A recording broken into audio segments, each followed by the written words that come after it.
Well, welcome to the Mindful Cranks, where using your mind is not necessarily a bad thing, and where being cranky can actually be mindful. Let's crank it up. Welcome to episode 36, and I'm Ron Purser. Thanks for listening to the Mindful Cranks. We have a newsletter now, and you can subscribe by going to our website, mindfulcranks.com. I'd like to ask you also to leave a review for us on Apple Podcasts. It really does help get the show more visible. And I'm really excited about this episode. I interviewed Richard Payne. He's the Yehan Numata Professor of Japanese Buddhist Studies and former Dean of the Institute of Buddhist Studies in Berkeley, which is now affiliated with the Graduate Theological Union. Richard has many, many accomplishments. He's been in the field of Buddhist studies almost his entire adult life, and I first met him back in November of 2016 in San Diego, the first time that I had attended the American Academy of Religion conference, which is really a great conference. I don't go to any management conferences anymore. I have a lot more fun hanging out with Buddhist scholars. And that's where we met. We've collaborated on a number of sessions in this particular conference. But the reason I'm talking to him today is because he has just edited a new book called Secularizing Buddhism, New Perspectives on a Dynamic Tradition, just published by Shambala. I also contributed a chapter to this volume, but we really have dived into this issue about secularizing Buddhism. And there are many contributors as well.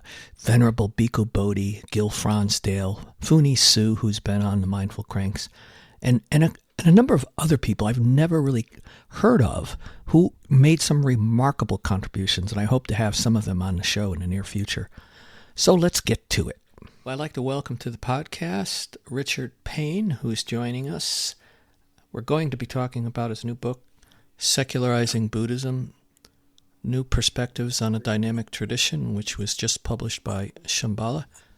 So welcome, Richard. Thank you very much, Ron. Good to be here. So before we dive into the book, which is jam-packed with all sorts of themes that we're going to be trying to unpack, let's talk a little bit about, if I recall, you were the dean of Buddhist study. You were the dean of the Institute of Buddhist Studies, right, in Berkeley, and you recently stepped down from that, I imagine. Yes. So the Institute of Buddhist Studies is a graduate school affiliated with the Graduate Theological Union, and was just recently granted WASC accreditation and full membership in the Graduate Theological Union. I was the dean there. Yeah. Pardon? And what? Tell us a little bit about that institute. I mean, what's unique about it compared to like going to a Department of Buddhist Studies at like a UC Santa Barbara or somewhere like that? What's unique about the institute? One of the strong points about the Graduate Theological Union, and that is part of the culture that the Institute itself has, is to maintain a balance between that objective critical scholarship, that kind of orientation, and a sense of personal commitment and engagement with the tradition. So the Institute falls very much into that category, sometimes called scholar practitioners, not outside the tradition looking in, but at the same time not uncritically accepting everything that the tradition promotes and all of the values, but rather a critical engagement that's informed by history, informed by philosophical perspectives, and also a commitment to the Buddhist path, Buddhist tradition. And how long have you been at IBS?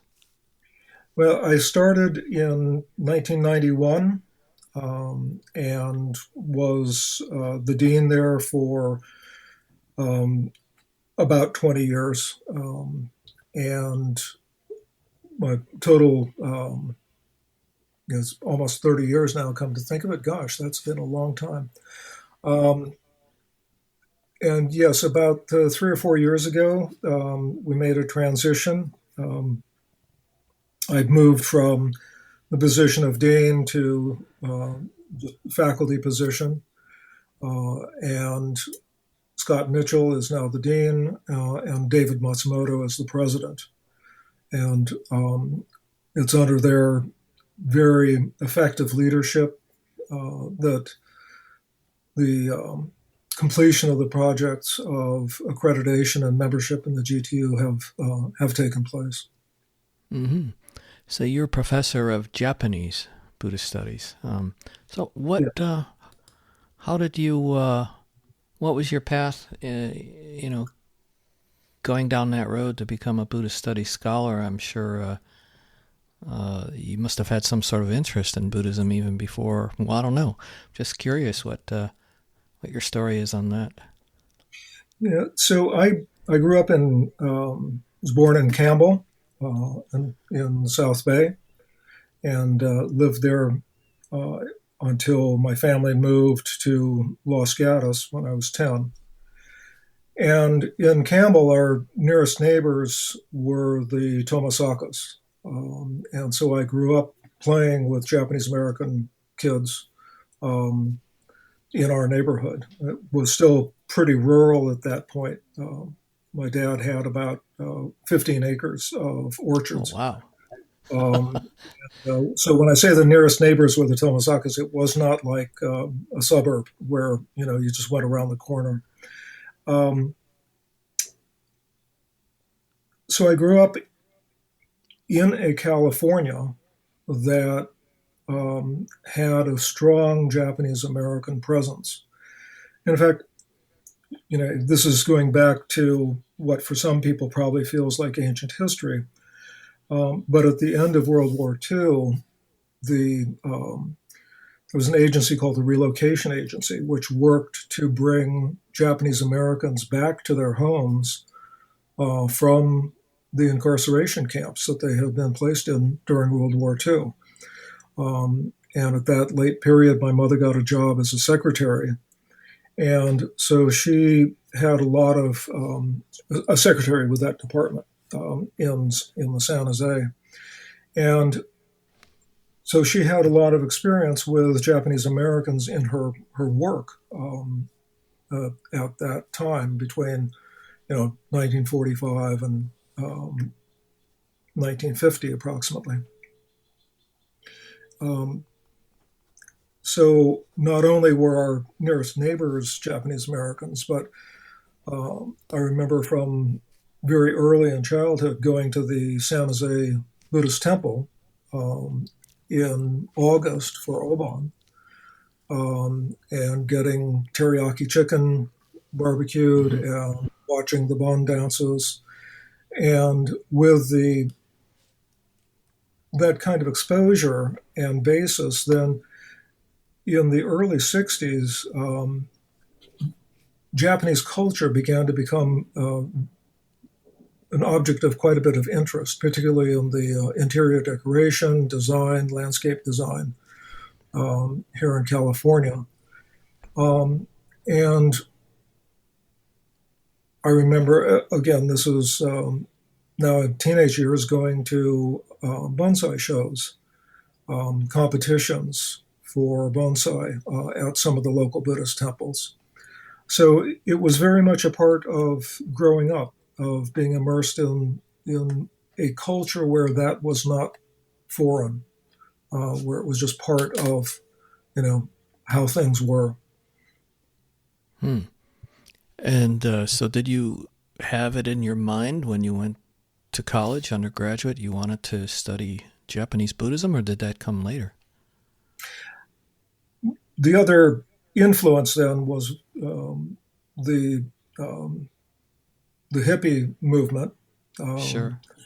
and exposure to things like Alan Watts.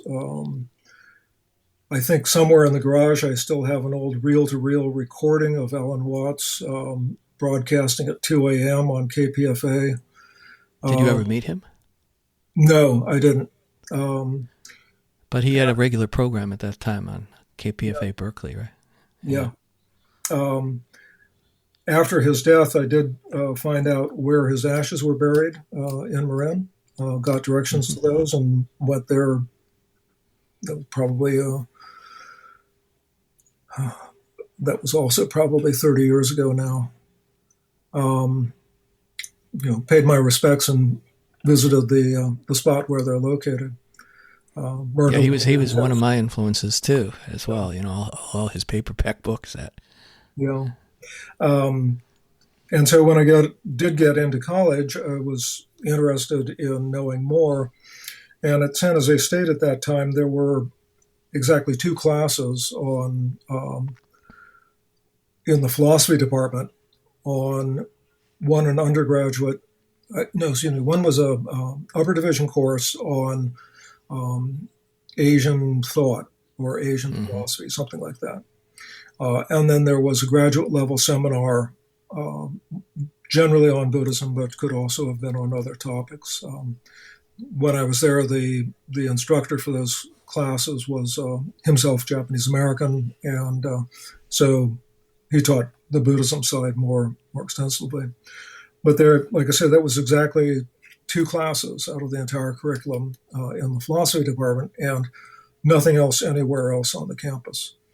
When the religious studies program got started at San Jose State, I was still in the master's program, and I went over and said, "Gee, are you going to be teaching Buddhism here in the religious studies department?" And they very politely said, "No, that's something that happens in the philosophy department."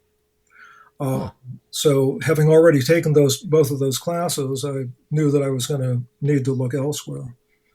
And the elsewhere came to me in the form of the Nyingma Institute and the Tibetan diaspora, and finding out about the Nyingma Institute and the training program up there. I applied for that, was accepted into the first summer program in what was then their new building, the one on the north side. And did you have any contact with Tarthang Tuku? Yeah, that whole first summer was the Human Development Program. Yeah. Oh, yes. Wow, I didn't know that. Right. I didn't know you had contact with him. I heard that was a remarkable program for many people. Yeah, certainly was. Yeah. Very, some of the deepest training and meditation experience that I've ever had was during that summer. And then they decided to do a master's program, which I also enrolled in that. I believe that there were 2 graduates of that program, myself and Arno Maitland. Oh, I know Arno. Yeah. Good friend of mine. Yeah. Wow. Interesting. Everybody else was washed out one way or another. The person who wound up being responsible for that program had a very jaundiced view towards education. So it was they were not really, really encouraging and promoting the program. It was dependent on a very small volunteer staff. So right. Attitudes changed quickly depending upon who was in charge. But I don't think that program lasted much longer than when they finally wrapped it up and got 2 graduates. And from there, I went on to the Graduate Theological Union to do doctoral work. Ah, okay. Well, we first met, I remember it was, I think, November of 2014 at the American Academy of Religion conference. And you were running a track there on Buddhism and economics for a while. Yes.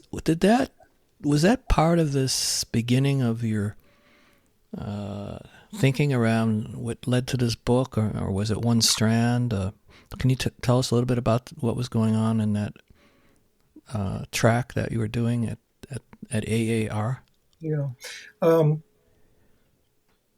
Long before that, Ryukoku University, which is affiliated with the Institute of Buddhist Studies, had hosted a conference at UC Berkeley on Buddhism and the environment, more specifically Buddhism and the human environment. And through a series of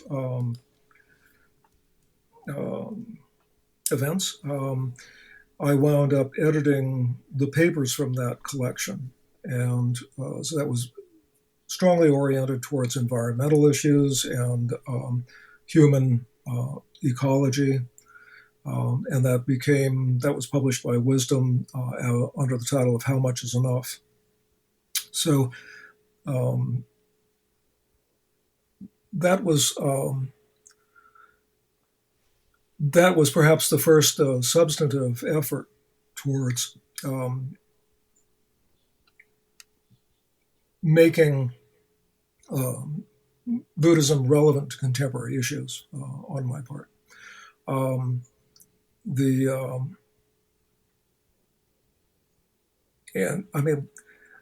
Buddhist studies, even at the Graduate Theological Union, with its orientation towards a committed scholarship, I did most of my work in fact, looking back, I know only 2 classes that I took at the GTU, and everything else I did as a graduate student. I did at UC Berkeley with Lou Lancaster.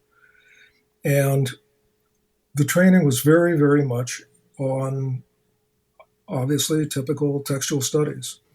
And that's what I expected to wind up doing. That's what I thought my trajectory was going to be. That skill set is one that requires pretty much constant maintenance. And when I got the job at the Institute of Buddhist Studies and moved into an administrative position, it's really virtually impossible to maintain the language skills, translation, the philological issues necessary to do the kind of work that is classically associated with Buddhist studies. It's still something that, I have a lot of respect for people who do it. I have fantasies of, making some contributions in that direction in the future now that I'm not dean anymore, don't have the administrative burden. But certainly the question of, how does Buddhism fit into our present society was a constant issue, given the aspect of the Institute of Buddhist Studies which is oriented towards Jodo Shinshu ministry. The training program, part of what the Institute does is train ministers for the Buddhist churches of America. And so that kind of concern with what do people today, in their case, Sangha members, who come, for example, to a minister with a question of some sort, how do we prepare ministers to respond to the concerns of their Sangha members in the present world? So one of the things that I did was to initiate coursework and eventually a training program on pastoral counseling,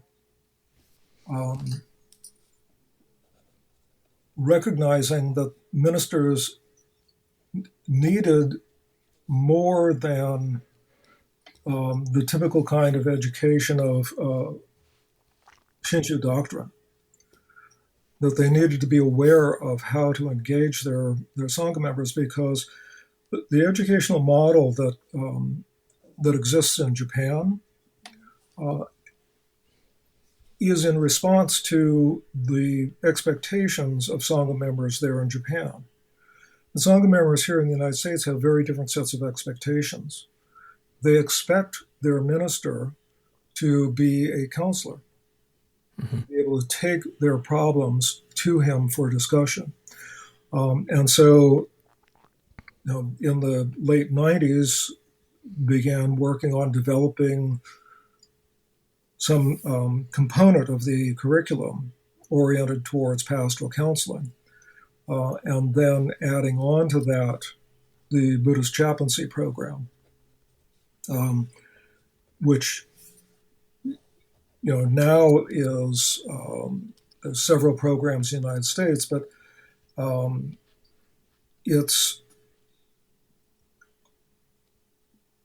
I'm inordinately proud of the fact that we started that program very early, before even some of the professional certifying agencies, the professional society that certifies chaplains, was just itself beginning to say, gee, we need to do something about how to respond to the Buddhist community.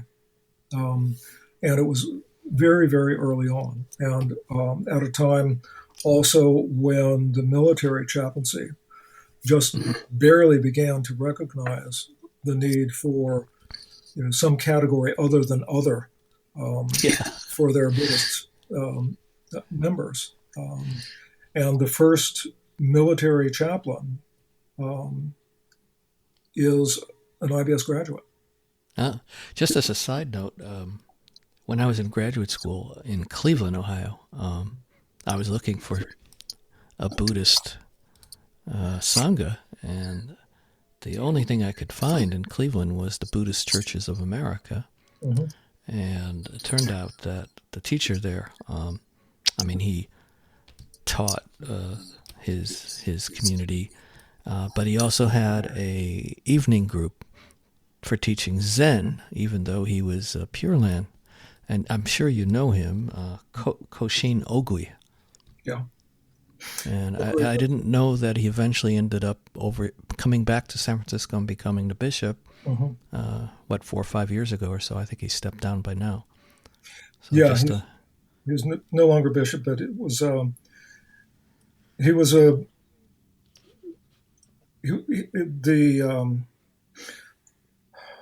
that was a very complicated situation. As long as he was in Cleveland, he could do that on his own time. Okay. And the background of that is that wasn't just something that he did off the cuff.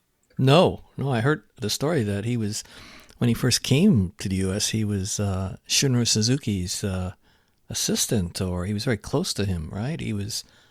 Yeah, he was in San Francisco for a number of years and worked closely with Suzuki Roshi, and had ordination in Zen tradition as well as the Shin tradition. He's very unique in that way. Yeah. So this wasn't just somebody thinking a hobby.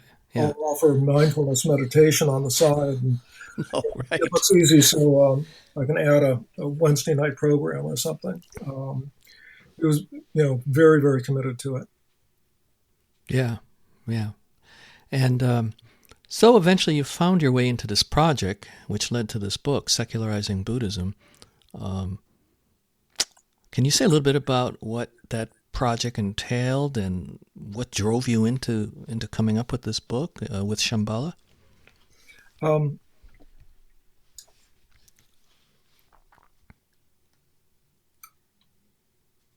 I'm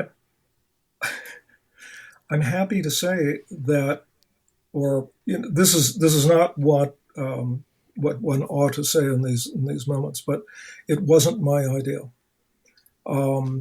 It was Casey Kemp's idea. She knew me through her own contributions to the Oxford Bibliography Project and the Oxford Encyclopedia of Buddhism. And we met at an AAR, and she knew of my blog posts and said, "You need to do this book." And, and she convinced me. Uh-huh. And was very, very fortunate to have someone who was herself so academically oriented and familiar with so much of what was going on. It's like every time I would write something, she would have two or three more references, either publications or websites or online materials of one kind or another to complement. So, as I say, it was at her initiation, and it did seem like a good idea to me. We also then worked together. There was an entry in the Oxford Encyclopedia of Buddhism that she and I wrote together. And so that was complementary. When I said it was a 5-year research project, writing that and researching that and structuring it was also part of this kind of a parallel track to putting the collection together. So let's get into it a little bit, because you used the word secularizing, and obviously that's a verb, and it's something that's that's an ongoing process. But it seems like you were really intent on wanting to articulate the construction of these dichotomies or binaries that really are shaping the discourse today, right? And how we're thinking about Buddhism in the West, or in the modern world, we should say. Secular religious is the big one, but modern traditional is another one, Western, Eastern. And why are those important for us to even consider or think about for, let's say, people who are practicing Buddhism or wanting to study Buddhism, or to be someone who is, looking at how Buddhism is developing in the West, in the modern world? Mm-hmm. Yeah. Yeah. What I hoped to do, and what I hope people will, people will take away from reading the book, is an awareness of how it is that these ideas themselves shape our thinking, but are themselves contingent. That the oppositions as they exist, the dichotomies between these, are the ways in which, if you don't recognize the dialectic relationship between the two terms of secular, religious, East, West, being able to recognize that is a powerful way of understanding and making a decision and thinking through for oneself what it is that one wants to do with the tradition. As long as we're not aware of how these dichotomies structure our thought, then we are at the effect of them.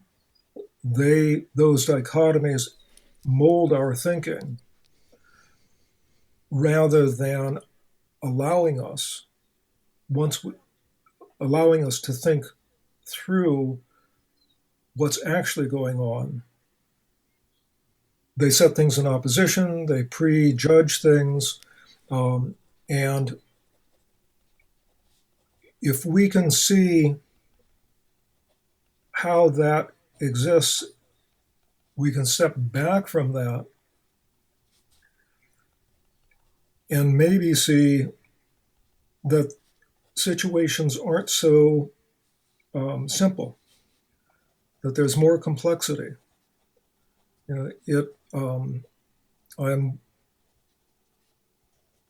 I wish I could say that I'm constantly surprised, but I'm not anymore.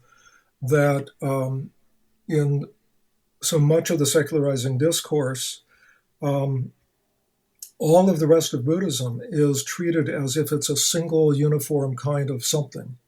Monolithic Buddhism, some Yeah, kind. that it's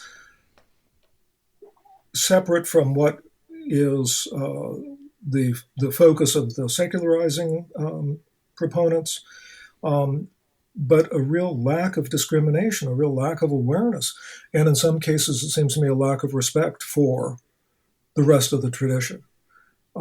There's a world of difference between, um, you know, Vipassana practitioners trained in Southeast Asia and Zen practitioners trained in Japan and 12th century Tibetan scholastics and 5th century Indian Buddhists and Chinese Buddhists at the turn of the century.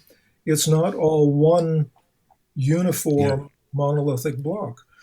And right. we, We have in the West this stereotype of the Oriental monk as well, right? right, We think Buddhism equals meditation. Period. right, We've gotten almost to that point. right. And what about this? I don't know if you're familiar with Evan Thompson's book, his most recent book, No, Why I Am Not a Buddhist. But he brings up this phrase. He comes up with this phrase of Buddhist exceptionalism, mhm, and he refers to that, to people who say, well, Buddhism isn't a religion. It's not like Christianity. It's not like Judeo-Christian Abrahamic religions. It's just a way of life. It's a philosophy. It's even a science. So how does that play into what you're talking about here with these dichotomies? um,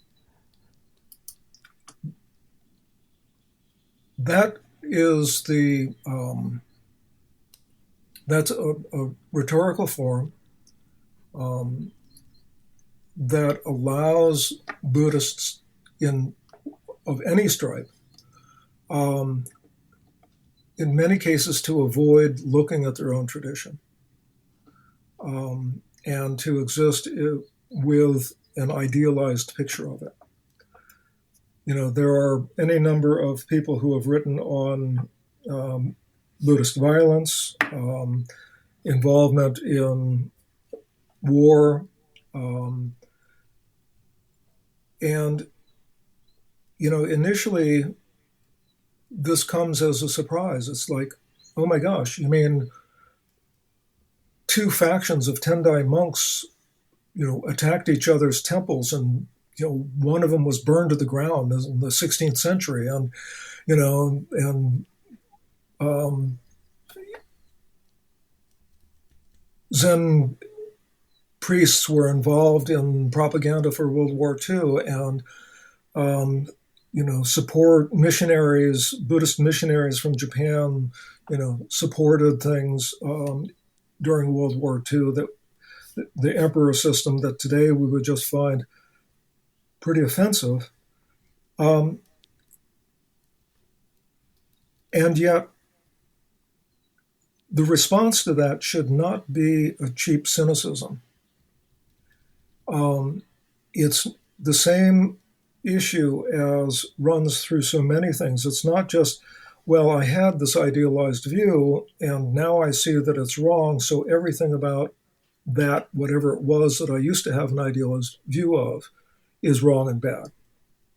Um, you know,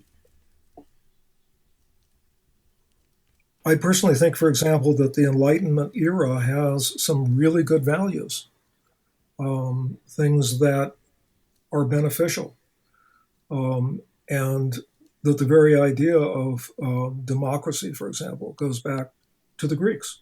Um, and they didn't always live by it, and our country hasn't always lived up to it, but it is an ideal that is valuable to recognize and retain, even though it hasn't always been held to. And in the same way, there's so much of the Buddhist tradition that is tarred by its history. Suppression, intersectarian conflict of one form or another. And so often, Buddhist apologists of one strain or another, they'll say, oh, well, yeah, my Theravada tradition didn't do that. We know that that's true, for example, the Tibetans or the Japanese, but, the Theravadins didn't do it. Well, no, there were suppressions of other sects in the Theravadan world. And in fact, the modern view of what Theravada is a construct that involved the repression of other movements, some of it fairly violent, with monasteries being destroyed and libraries being burned. This is part of the reality of what human beings are and what human institutions are. And to the extent that we recognize that we're part of those and we're an active member in those in the present and have some impact on those, then we can work towards making the values the reality, and not fall victim to the shortcomings that human beings everywhere have always had, and all too often used institutional power as a means of achieving. Mm-hmm. Now, when it comes to talking about, let's say in your research here in this book, and including many of the contributors who are more or less representing a lot of the main views of secular Buddhist. There's a contribution by Gil Fronsdale, for example, but there are a few others. Did you discover any kind of common, either metaphysical or ideological commitments, whether explicit or implicit, that seem to be defining the secular Buddhist or the secularizing of Buddhism movement? Something that seems to be, one of the things that's obvious that sometimes is a hot potato or a non-starter or a game changer is rebirth. Mm-hmm. Comes up over and over again. But I'm wondering if there's something, maybe that seems to be a dead horse that gets beaten over and over again. And I'm wondering, a dead horse that's coming back, perhaps. But is there a way of coming at this that we can approach it more towards more of a metaphysics, like the brain is primary, and consciousness is an epiphenomena of the brain. This kind of materiality, this naturalistic sort of view. Because there's a lot of interesting research coming out about consciousness as primary, as a possibility that's being taken seriously by philosophers of mind and even physicists. Mm-hmm. Yeah, the aspect that I think is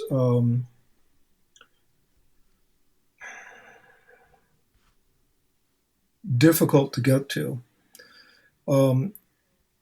because, again, it's another opposition that's structured into our culture. And that's the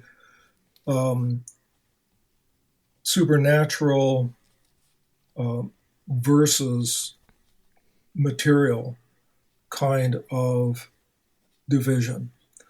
And that division is very, very strongly grounded in Western religious culture. The idea that there is a transcendent reality that is, in Platonic terms, absolute, eternal, permanent, unchanging, and that this mere mortality, this changing shadows of this world, are not valuable because they don't live up to, they're not as dependable as those absolute truths.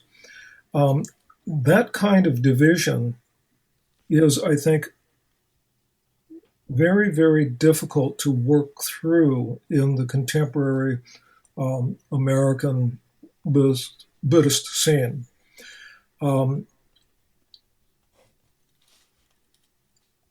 There is a level at which, I'm thinking here of Bhikkhu Bodhi's essay in which he analyzes the difference between those who, in his view, the traditional or classical Buddhists who maintain that nirvana is a transcendent state to be achieved, versus those who are satisfied with merely a kind of human well-being or flourishing.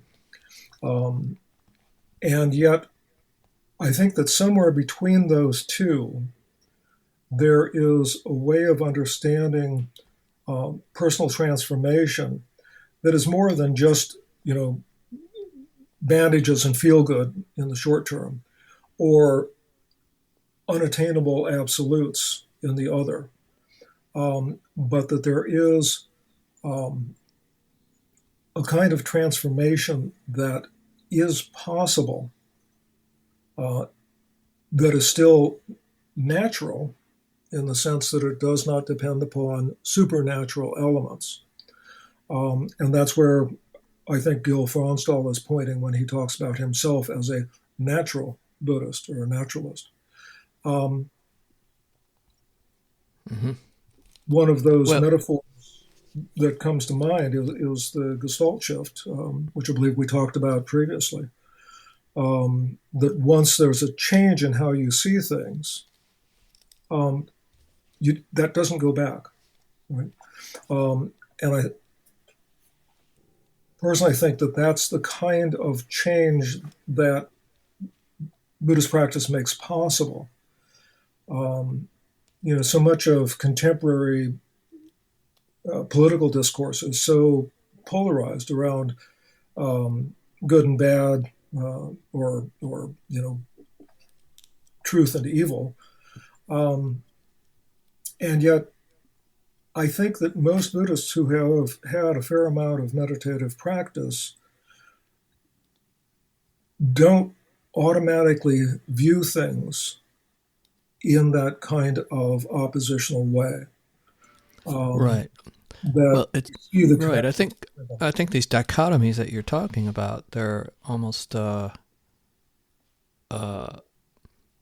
inherent, but they're so conditioned in our that we can't even conceive of any other way of thinking except for a dualistic way of a subject-object dualism or whatever kind of dualism it might be. It seems like it's almost an affliction that's so deep within our way of thinking, and it seems like it just gets played out even in this framework. Mm-hmm. Yeah.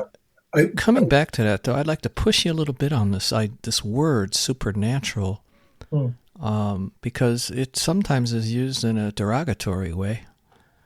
To point towards tradition. No, here we go again. I'm calling it traditional Buddhism. But the question I have here is that, you made the point about Western religious history, this opposition or dualism between the supernatural and the material, and I guess we can even go back to Cartesian dualism too. But what about this notion of, like in the Mahayana, the two truths, that they're not necessarily seen as separate realms per se? Nirvana and samsara are not like oppositional realms. Yeah, the again, that cultural tendency so pervasively reads the two truths in Platonic terms, Mm-hmm. that the absolute and the relative are,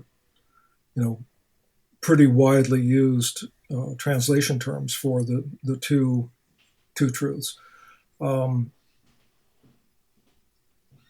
but they really are saying the same thing. It's two expressions of the same truth.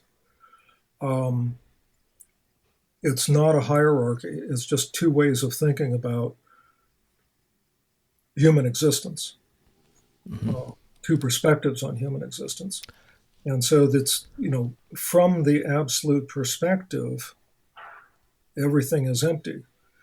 From the relative perspective, everything is conditioned.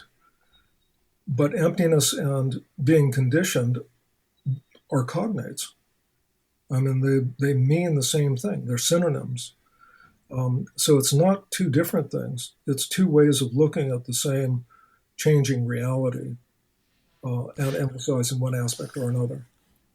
Well, do you think that secular Buddhist, or I know you can't speak for all secular Buddhists, but I mean, your observation is, are they defining themselves in a way by dismissing what they aren't? Very much so. That Mm-hmm. seems to be an important part of what um, the way that groups form. I mean, so stepping back from whether this is Buddhist or not, whether this is secularizing or not, social groups have certain dynamics. And um,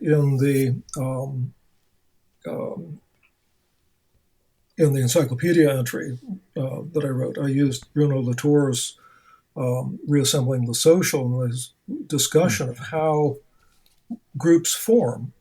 And one of the first important steps is to define themselves in contrast to some outgroup. Right? Right. So, this becomes comical when we begin to think back to junior high and high school, right? As to Yeah. who the in kids were and who the out group was. And, this group was the jocks, and over there were the kids the guys who took auto shop. And, then there were the brains over here. And, the terminology has changed over the years. I remember first hearing the word dweeb, and I knew exactly what it meant, even though I'd never heard it before, because it was part of this kind of group structuring. And yeah, Latour makes it, very clear that one of the first steps to form a social group is to identify yourself in contrast with someone else. That is, you actually actively create the other. Right? And certainly Yeah. we're seeing that in contemporary politics, with the way in which the other is being constructed by one political group or another. Right. And But isn't there a thrust there among secular Buddhists that we need to be relevant to our existing culture, and don't ask me to do all these rituals, or don't ask me to even think about anything called reincarnation or rebirth, or miracles, paranormal abilities, so all that kind of supernatural stuff. Mhm. And I'm wondering, I mean, if we look at historically, isn't the import of Buddhism culturally, hasn't it changed, like Chinese culture, Japanese cultures, Tibet? I mean, and so what is the potential if we're rejecting everything we consider to be metaphysical, occult, esoteric, that we might be losing the potential of Buddhism to challenge our modern views Mhm. of reality? Because, I'll say one more thing, is that, for example, Stephen Batchelor, he seems to set up an opposition between the metaphysical versus the empirical or the sense-based. And I'm wondering just how modern that is when quantum physics is now challenging the whole idea of naive realism and the whole idea that even somebody like Donald Hoffman, who is a evolutionary biologist, is challenging this whole idea that the senses are an accurate representation of so-called reality. Mm-hmm. It seems like they want to ground it in relevance, and pragmatism. But I'm wondering, has that what, I mean, historically, when you see Buddhism moving into, well, these are all pre-modern cultures, though. I mean, so maybe that's not a good comparison to say, well, what happened when Buddhism moved to China or to Tibet or to Japan or... Well, I certainly think that there are reasonable comparisons to be made with those movements, and that, Buddhist teachings, Buddhist practices have always been in interaction with some other culture. Hopefully we don't automatically fall into the model of the culture existing and Buddhism being an element that goes inside of it somehow, and along with other religions, but rather, it is an interaction of cultures. Buddhism is engaging in an ongoing, expanding process of interacting with different cultures. I would have really no problem with any secular Buddhist who said, this is what I find relevant for me. Sure. This is the kind of practice that makes sense to me. And so that's what I'm going to follow. And, I don't believe in reincarnation. I find that really hard to swallow. So,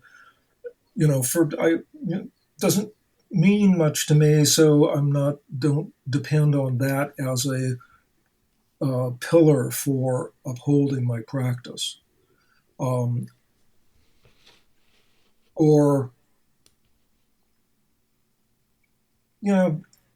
those fancy devotional rituals, I don't see what the point is, so I'm not going to do them. So on the one hand, that's an absolutely valid way of constructing a personal religious orientation to the world, given that in our present world, there's not the kinds of institutional impositions that would mandate that you believe one thing or another, that you practice one thing or another. So we live in a world, you and I and most of the people who are going to listen to this podcast, live in a world where individual choice is the norm. And individuals do construct their own way of being religious in the world. At the same time, recognizing, I think, that it is worthwhile to maintain an openness to the incredible richness of the tradition that has existed for 2,500 years, that has thousands and thousands of books in its canon, that has recorded teachings in half a dozen or more languages, and has been maintained by lineages across that entire time. And that openness to the validity of the tradition as a whole, even if it's not what I want to do, is, I think, where the opportunity to be changed by the teachings comes in. If we lock down to only those things that reflect my own values, then there's no input from something different. Okay? And, I'm certainly not saying that everybody ought to at least, hold open the possibility of reincarnation. I'm not, that's, I think, probably a dead horse, as you said. And yet, and therefore, it's a bad example of the kind of openness that I think is important. Mm-hmm. To recognizing that, yeah, I'm not real familiar with how they transmit teachings in Tibetan lineages, maybe, but I'm not going to invalidate it. I'm not going to say it's not true Buddhism. I'm not going to say that it's inauthentic or that it's not the true teachings of the founder, because that's all part of a schema towards power and authority. Those are all claims of authority that are based in attempts to exercise power. I think that, as I said, it's quite feasible, quite acceptable, quite ordinary for people to want to have a religious practice that makes sense to them. And at the same time, I think we need to be open to accepting the validity of alternative ways of being a Buddhist.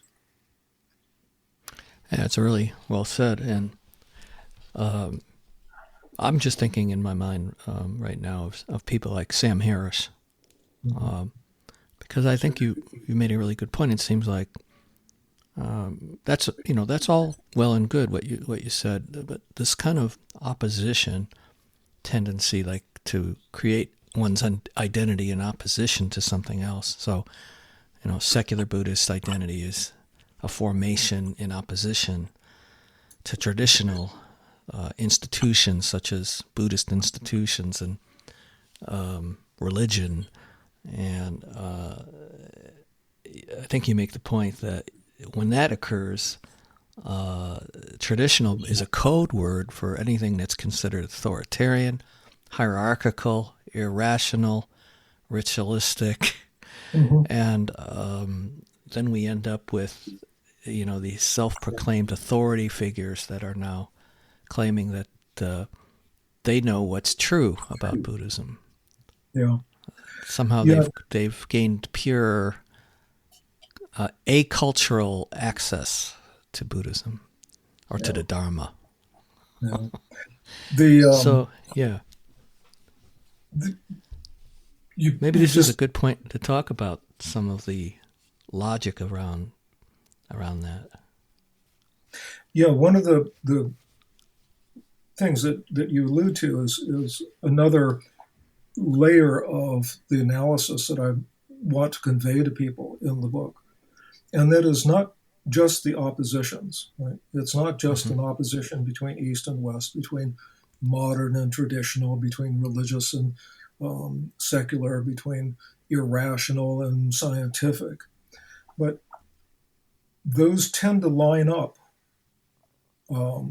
into columns, and all of the ones on one column get associated together.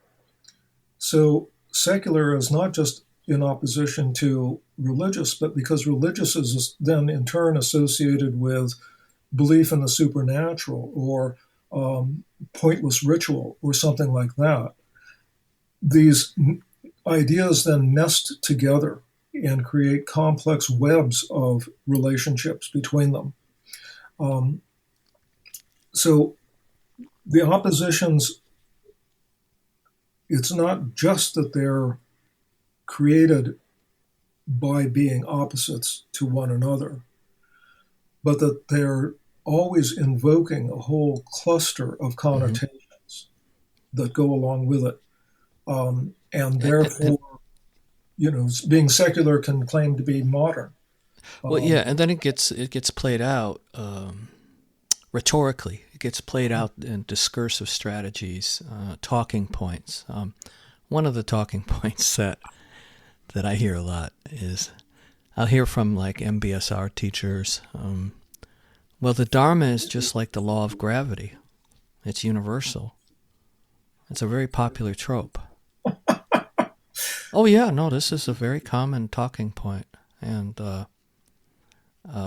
so you're right. It's not just some sort of academic observation that there are these opposites. It's actually people are saying things and operating in ways that are actualizing these binary oppositions. But one side is superior. One side is seen as more relevant, more superior, modern, however you want to value it, and then the other side is somehow inferior. Right. The notion that the Dharma is just like the law of gravity and it's universal is so classically kind of 19th century um, apologetics.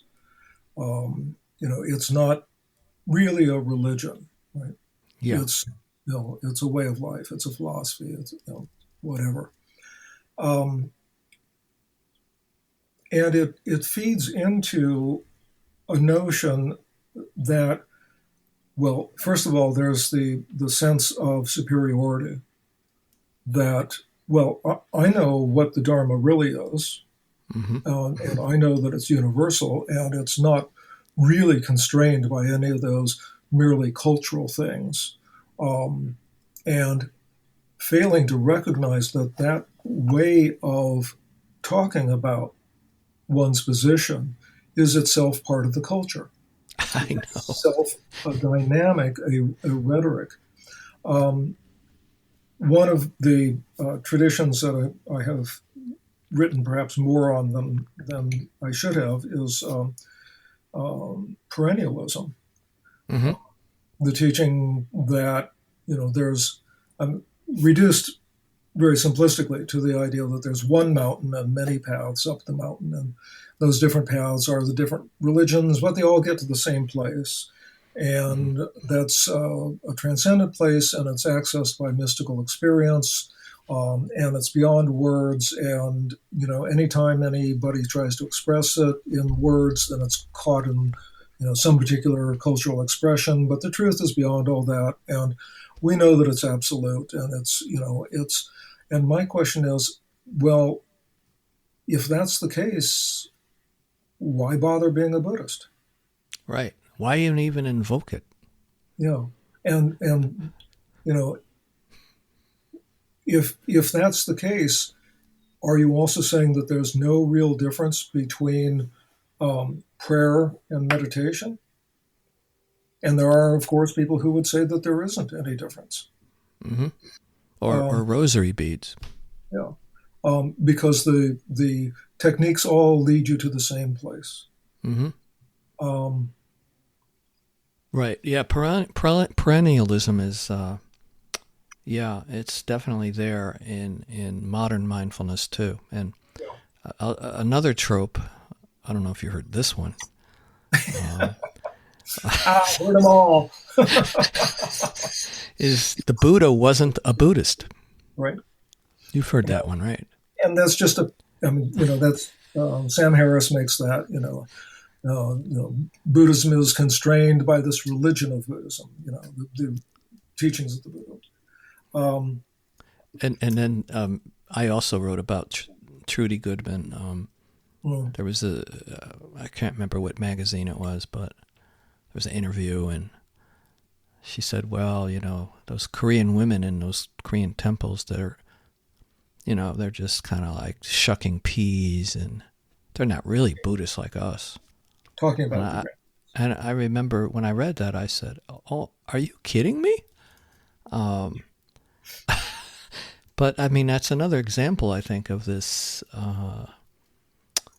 disdain for the other, and how, like you said, this one side of the polarity just kind of becomes arrogantly confident that it has the truth, and everyone else is just quaint people believing in superstition and everything else. Yeah. Don Lopez wrote an essay that's now several years old called At the Feet of the Guru, or At the Feet of the Lama. I forget exactly. But what he talks about there is that for a century or so, Western Buddhist studies had access to the texts. They did not have access to the living tradition. And part of the idea that developed among Western Buddhist scholars was, well, because we have the texts, and this is parallel to Protestant Christianity notions about the Bible, but because we have the texts of Buddhism, we know what Buddhism really is.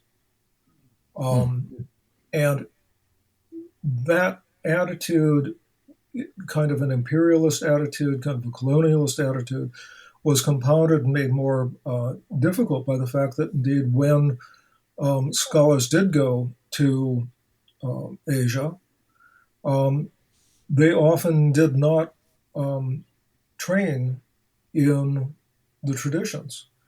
I think that probably that really began in the 1950s, in the backwash from World War II, and then eventually in the backwash from the Vietnam War, and the Korean War in between there,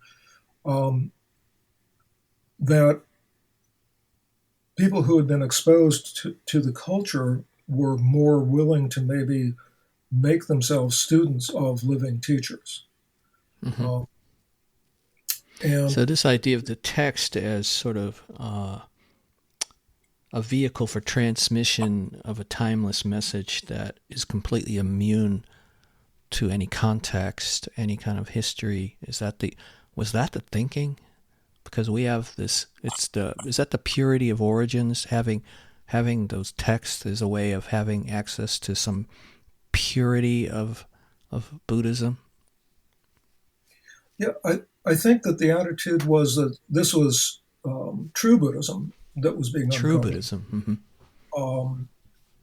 And that on the part of the scholars, that this, we're getting what really the Buddhist teachings are, because we have these big, important doctrinal texts that we study. And we understand how they work and what the reasoning is, and some of which is now, in retrospect, pretty bad, some of that early scholarship, because it did presume an awful lot. But then you get that compounded with the kind of textual authority that's in the popular religious culture, and there it takes on an additional dimension. And that's a Protestant heritage too, right? Yeah. Exactly. That I hold the text and I can read it, and no one comes between me and the teaching, because the teaching is the direct word, in this case, of the Buddha. Right, yeah. And I wonder if you could say a few words about this idea of the priesthood of all believers, and how does that relate to what we're seeing in the secular Buddhist movement? One of the ideas that I find very powerful, and for me, these kinds of concepts, these kinds of ideas are tools to think with. Mm-hmm. And that's the idea of overdeterminism or overdetermination. And in the case of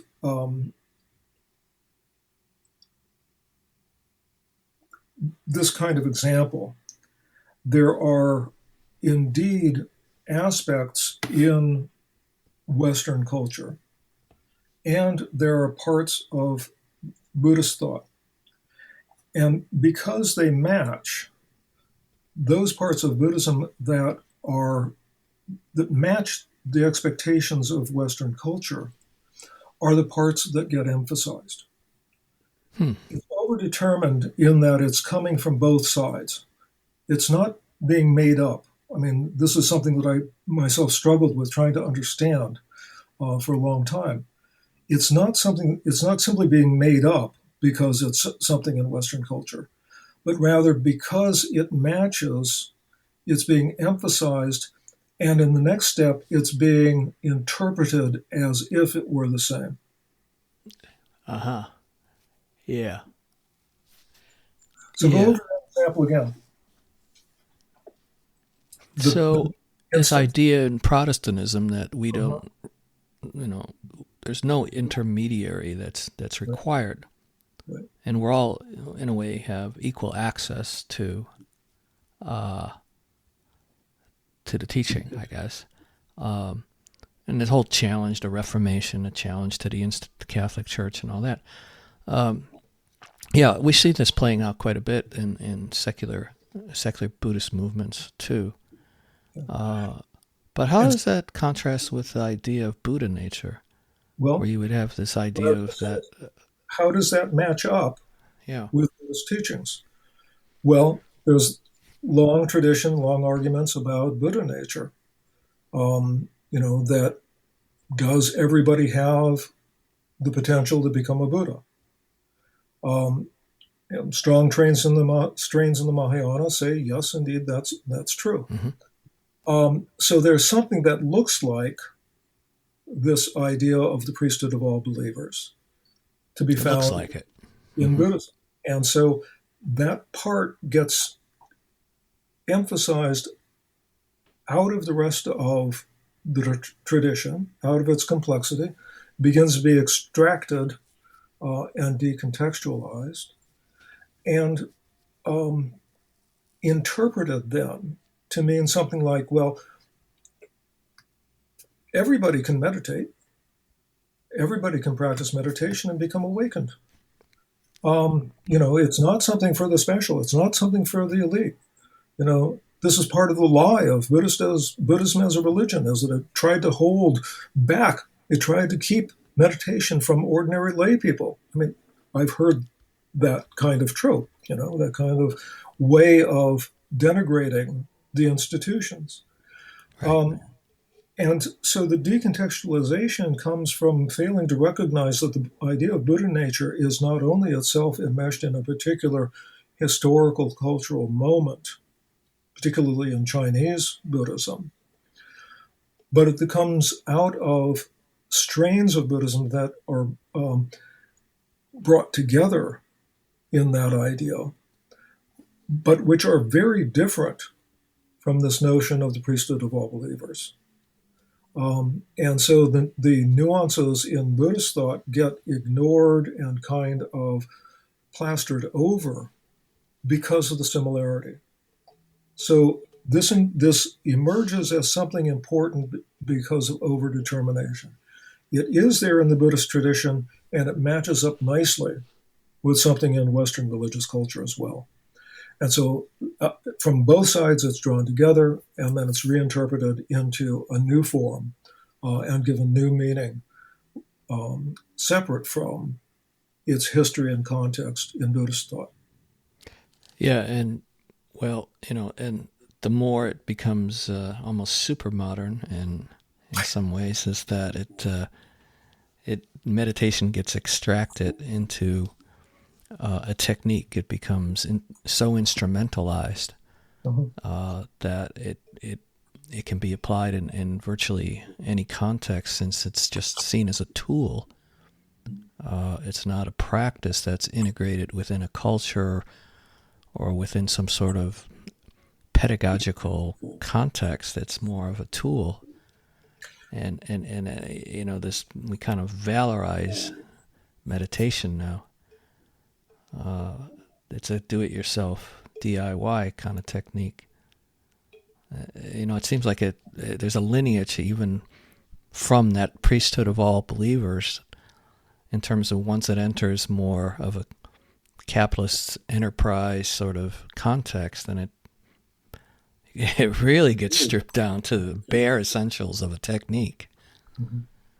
And Um, yet, at the same time, it's not free from an ideological context.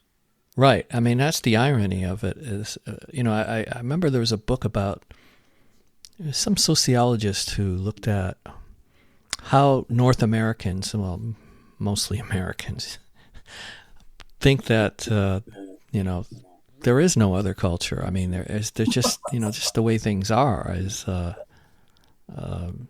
that they're not influenced by culture. Right.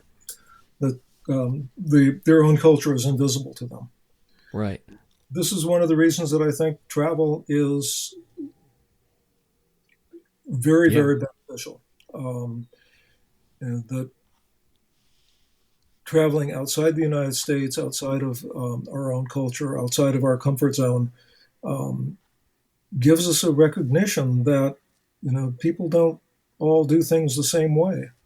That there are different ways of living in the world, and that those ways are equally valid. And as much as that's part of my own experience and background, I'm still find myself at times necessarily being reminded that I'm taking something for granted.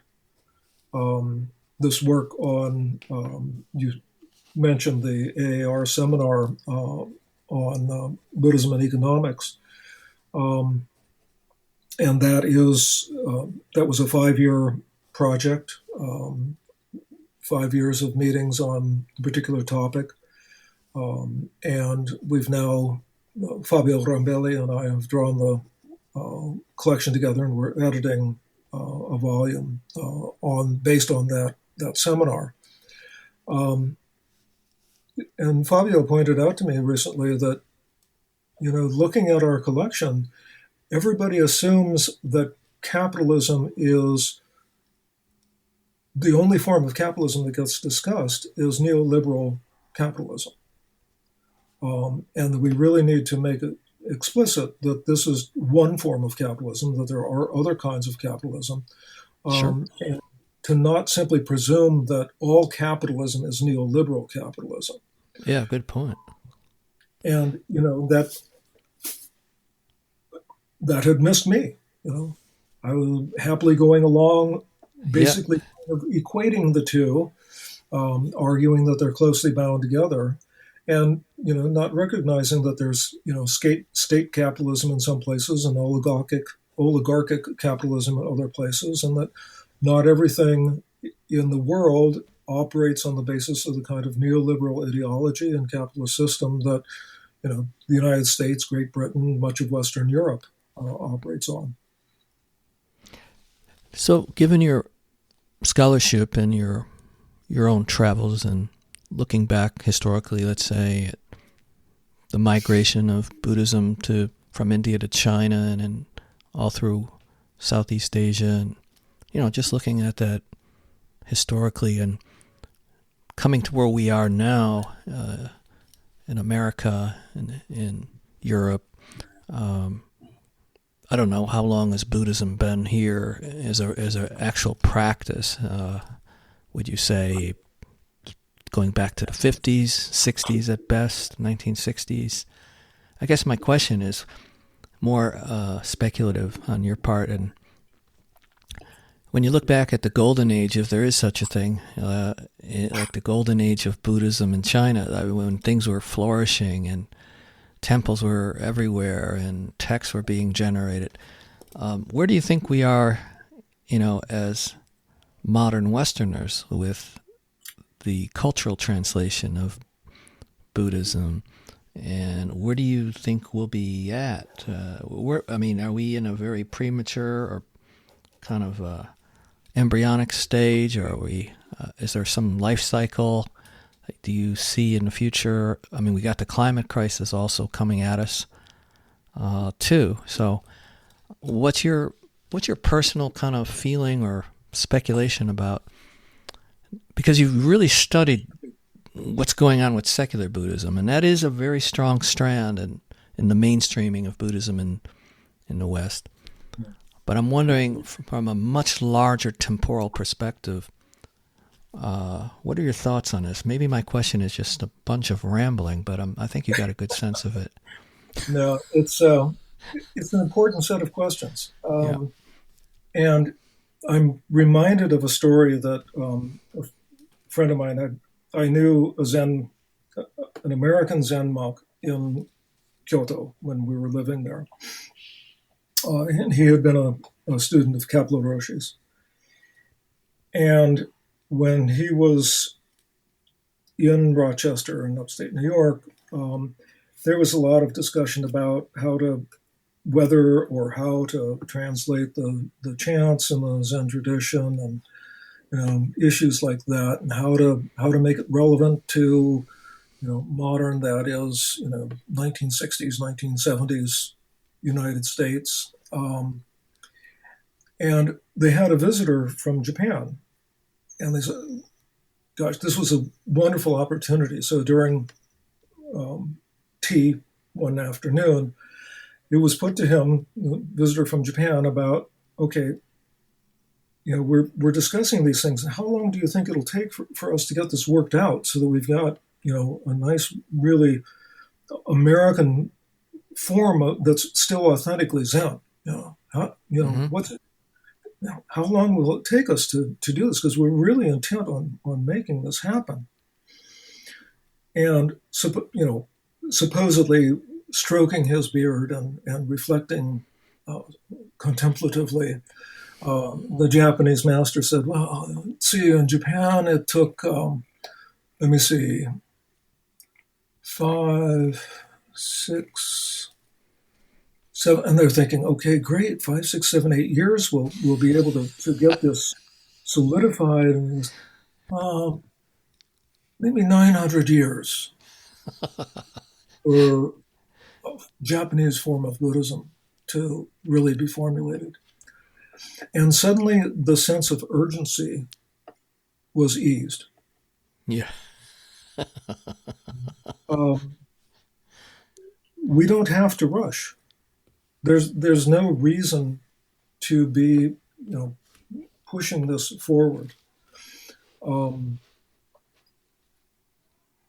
Whatever will develop. Oh God, I sound so like a fortune cookie or something. However Buddhism is going to develop is how it's going to develop. And I don't feel that I have the authority or the right to say this is how it ought to develop. This is how it ought to be. If anything, as we've been over before, my argument is to say, let people find what it is that's valuable to them. And that will be the way that the Dharma develops in the West. Ah. All right. Well, Richard, maybe this is a good note to end on then.